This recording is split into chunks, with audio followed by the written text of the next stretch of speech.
আলহামদুলিল্লাহ।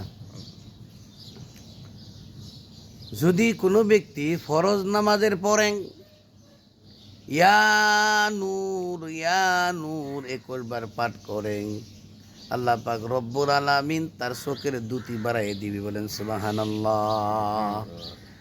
আর যদি কোনো ব্যক্তি মাথার মধ্যে হাত দিয়া যদি বলে ইয়া আলিমু 11 বার পাঠ করেন, আল্লাহ পাক রব্বুল আলামিন তার মাথা স্থির রাখবে, সুস্থ রাখবে, জ্ঞান বৃদ্ধি করবে, জ্ঞান বাড়াইয়ে দিবে।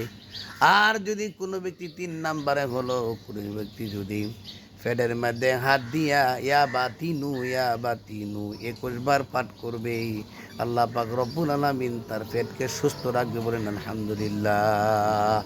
এই জন্য আল্লাহ পাক রব্বুল আলামিন আমাদেরকে বেশি বেশি আমল করার তৌফিক দান করুক, আমিন।